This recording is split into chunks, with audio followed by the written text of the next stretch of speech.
2024 का लोकसभा चुनाव ठीक सामने है, लेकिन सवाल यह है कि इस चुनाव से पहले लोगों के पास में, जनता के पास में क्या संदेश जा रहा है और क्या संदेश भेजा जा रहा है। कल लालू यादव से 10 घंटे की ईडी पूछताछ करती है। आज तेजस्वी यादव को बुलाया गया है। हेमंत सोरेन को पूछताछ के लिए जगह जगह ईडी पहुंच रही है। और तीसरी तरफ महाराष्ट्र की बात करेंगे तो वहां पर भी शरद पवार के भतीजे, उनको पूछताछ की अब तैयारी हो रही है। अरविंद केजरीवाल से लेकर के ममता बनर्जी के भतीजे तक तकरीबन हर राज्य में यही स्थिति है। तो अब सवाल ये कि 2024 के चुनाव से पहले तमाम विपक्ष के नेताओं को ईडी सीबीआई के जरिए रोकने की तैयारी है। क्या ये इस माहौल में 2024 का चुनाव विपक्ष के नेता लड़ भी पाएंगे? और अखबारों के जरिए क्या वही मुद्दे लोगों के पास में पहुंच रहे हैं जो मुद्दे पहुंचने चाहिए? और क्या ये सब कुछ करके बीजेपी एक बहुत बड़ी गलती कर रही है? ये भी अपने आप में एक बड़ा सवाल है। इसी पर बात करेंगे। मैं अभी पटना में हूं और कहाँ गए तो ये पटना में एक स्पेशल चीज मैंने देखी। पहले मैं आपको ये दिखाता हूं और उसके बाद में आज के अखबार और आज का जो मौजूदा परिदृश्य है उस पर बात करेंगे। तो चाय आप लोग हांडी में बनाते हो इधर, हैं? क्या नाम है आपका? अंकित। तो एक चाय दीजिए पहले। तो ये देखिए, हांडी में यहाँ पर कोयले की भट्टी पर चाय बनती है और कूलर की चाय है। तो ये अपने आप में एक अलग तरह का एक्सपीरियंस है। शायद आपने कहीं और नहीं देखा हो, मैंने भी यहाँ पर ही देखा है। और चाय में ज़बरदस्त टेस्ट है। मैं एक चाय पी चुका हूँ, दूसरी चाय में पी रहा हूँ। तो अब सवाल ये है कि 10 घंटे की पूछताछ हुई है लालू यादव से और अब तेजस्वी यादव को आज बुलाया गया है। तेजस्वी यादव को आज बुलाया गया है और तेजस्वी यादव भी आज पहुंचेंगे। और क्या हेमंत सोरेन, झारखंड के मुख्यमंत्री, उनका भी आज कहां पर वो हेमंत सोरेन इस वक्त में है, ये पता चल पाएगा। और उसके बाद में जिस तरह से एक एक करके विपक्ष के नेताओं को मौजूदा समय के अंदर ईडी सीबीआई के जरिए साधने की कोशिश हो रही है, तो ऐसे में संदेश क्या जा रहा है, इस पर बात करनी जरूरी हो जाती है। वैसे संदेश तो एक और भी साफ है। आज कहने के लिए तो महात्मा गांधी जी की पुण्यतिथि है, लेकिन महात्मा गांधी जी की पुण्यतिथि पर इतना बड़ा होर्डिंग मैंने कहीं नहीं देखा, या इतने बड़े पोस्टर कहीं नहीं देखे, या विज्ञापन नहीं देखा, या फिर ये कहें कि अखबारों में इतने बड़े बड़े इश्तिहार नहीं देखे। लेकिन नीतीश कुमार जी के तो हैं। और क्या इसको काउंटर माना जाए कि जो धन्यवाद तेजस्वी का जो पोस्टर अखबारों में दिया गया, जो विज्ञापन अखबारों में दिया गया, उसका काउंटर जो है ये, तो ये भी अपने आप में सवाल है। और सवाल ये भी है कि रांची से लेकर के दिल्ली तक हेमंत सोरेन की तलाशी होती रही। कल रात उनकी एक BMW गाड़ी वो भी ईडी ने जब्त कर ली। तो सवाल बहुत सारे हैं। सवाल ये है कि क्या अब विपक्ष के नेताओं को सच में अब चुनाव लड़ने की आज़ादी भी रह गई है, या विपक्ष के नेता जिस तरह से इंडिया गठबंधन बना करके एक मजबूती दिखाने की कोशिश कर रहे थे, उस मजबूती को कहीं ना कहीं डेंट लगाने की कोशिश हुई है। जिस तरह से कल लालू यादव से पूछताछ हुई, उस पूछताछ को मैं यहां पर अखबारों में देख रहा था, तो अखबारों में उसको लेकर के जो रिपोर्टिंग हुई है, 71 सवाल, यहां पर 71 सवाल कल पूछे गए। ये कई अखबारों में 50 सवालों का जिक्र है, कई अखबारों में 71 सवालों का जिक्र है।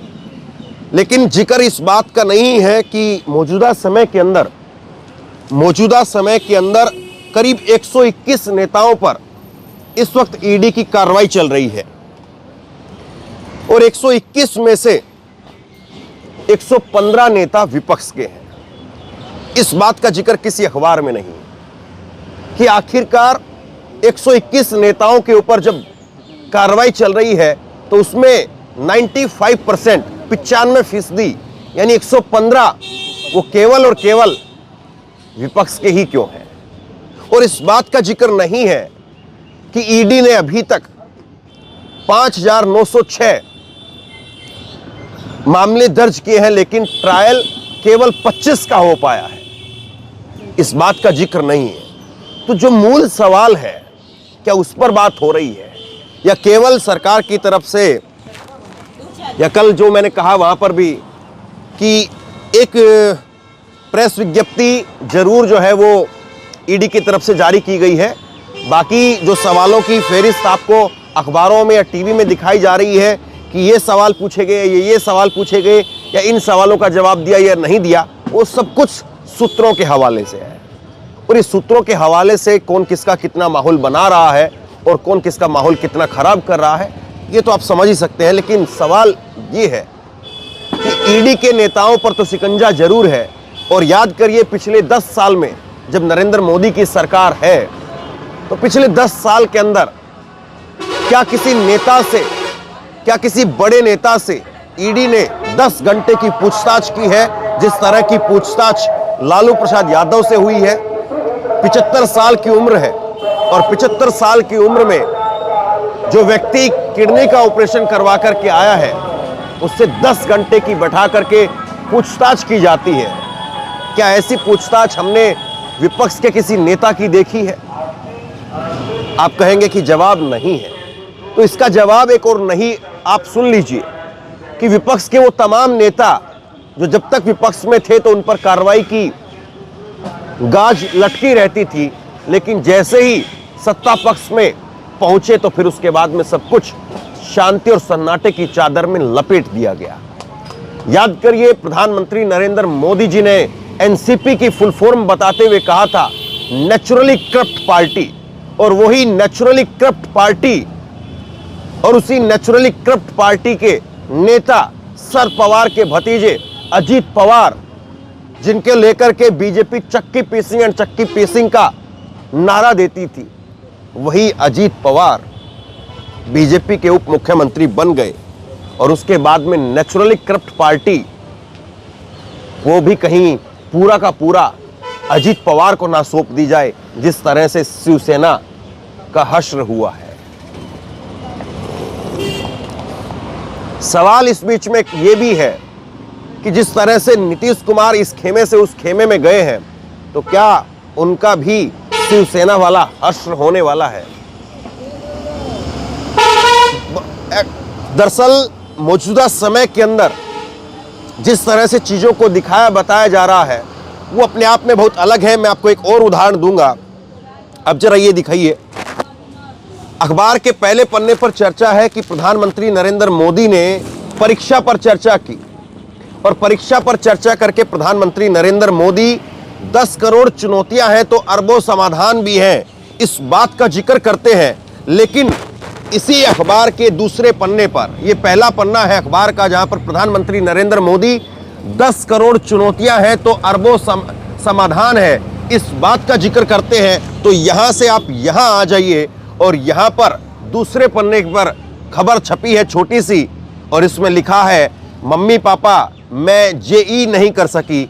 और ये कह करके कोटा के अंदर राजस्थान में बीजेपी की जहां पर डबल इंजन की सरकार है, वहां पर एक बच्ची ने अपनी जीवन लीला को समाप्त कर लिया, और ये सप्ताह के अंदर दूसरी बार हुआ है। तो सवाल यही है कि पहले पन्ने पर जो ब्रांडिंग की जा रही है, पहले पन्ने पर जो अरबों समाधान बताए जा रहे हैं, वो अरबों समाधान आपकी डबल इंजन की सरकार में होते हुए दिखाई नहीं दे रहे हैं। यहां पर पहले पन्ने में ब्रांडिंग करके बताई जा रही है कि प्रधानमंत्री नरेंद्र मोदी कह रहे हैं कि समाधान एक दो नहीं बल्कि अरबों हैं, करोड़ों से भी ज्यादा समाधान है, और उनका वो जिक्र कर रहे हैं।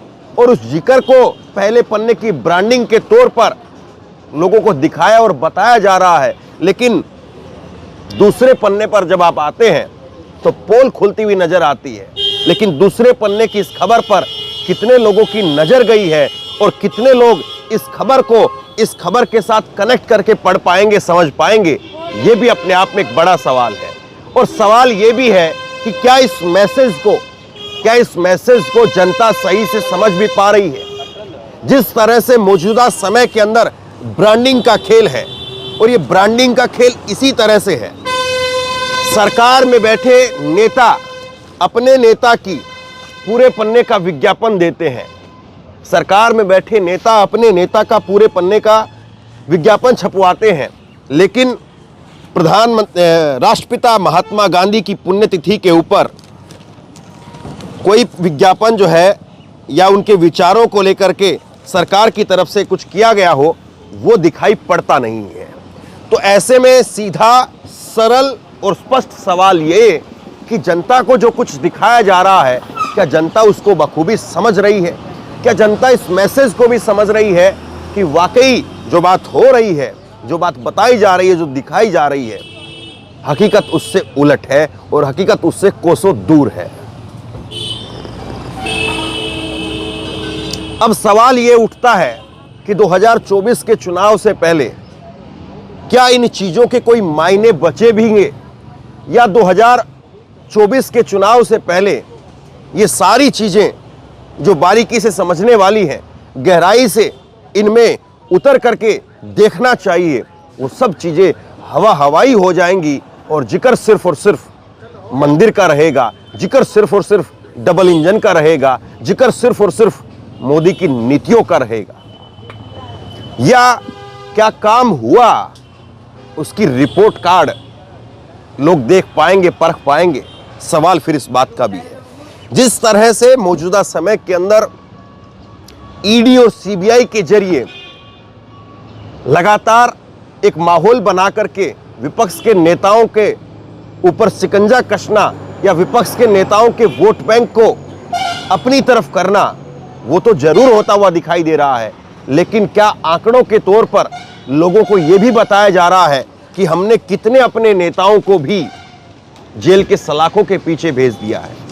क्या बीजेपी सरकार में कोई घोटाला और कोई भ्रष्टाचार नहीं हुआ?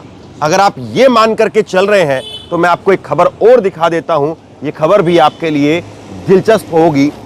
8 मंत्री बने हैं मौजूदा सरकार के अंदर, 8 मंत्री बने हैं मौजूदा सरकार में, और इन 8 मंत्रियों को अगर आप देखेंगे तो किस पर कितने केस हैं और किसके कितने करोड़ की संपत्ति है और किसकी संपत्ति के सहारे कौन कितना वोट बैंक हासिल कर सकता है और कौन कितना पार्टी के लिए क्या कुछ जुटा सकता है, सवाल फिर इस बात का भी उठेगा। इस खबर को समझिए और इस खबर को देखिए कि जो मंत्री बनने की लिस्ट अभी सामने आई है वो अपने आप में बहुत कुछ बताती है। प्रेम कुमार, उनका नाम मैं अभी देख रहा था, प्रेम कुमार, करोड़ों रुपए की संपत्ति है, मामले भी दर्ज है, लेकिन उसके बावजूद उनको लिया गया है मंत्रिमंडल के अंदर। और मंत्रिमंडल के अंदर लिया जाना वो अपने आप में बहुत कुछ कहता है कि आखिरकार राजनीति के अंदर भ्रष्टाचार मुक्त राजनीति की बात जो कही जाती है वो बात कितनी सही है, ये भी जरा देख लीजिए। तो शपथ लेने वाले मंत्रियों में प्रेम कुमार के ऊपर 6 मामले दर्ज हैं। एडीआर की रिपोर्ट बताती है कि विजय कुमार सिन्हा सबसे अधिक संपत्ति उप मुख्यमंत्री विजय सिन्हा के पास में है, जिनकी चल अचल संपत्ति 8 करोड़ 93 लाख रुपए है। श्रवण कुमार मंत्री है, कोई आपराधिक मामला दर्ज नहीं है, संपत्ति 39 लाख 43,43,000 घोषित की, माफ कीजिए, जिनकी संपत्ति 2 करोड़ 39,43,000 घोषित की गई है। सम्राट चौधरी संपत्ति के मामले में दूसरे नंबर पर है। उप मुख्यमंत्री बने हैं सम्राट चौधरी, जिनके पास में 8 करोड़ 95 लाख रुपए की चल और अचल संपत्ति है। विजय चौधरी कोई मामला दर्ज नहीं है, कुल चल और अचल 2 करोड़ की संपत्ति है। विजेंद्र यादव सबसे बुजुर्ग मंत्री हैं, आपराधिक मामला दर्ज नहीं है, इनकी कुल चल और अचल संपत्ति 2 करोड़ है। संतोष 2 आपराधिक मामले दर्ज हैं और कुल संपत्ति 2,57,40,00,000 है। प्रेम कुमार गया से 8 बार विधायक हैं। भाजपा के वरिष्ठ नेता हैं। चल अचल संपत्ति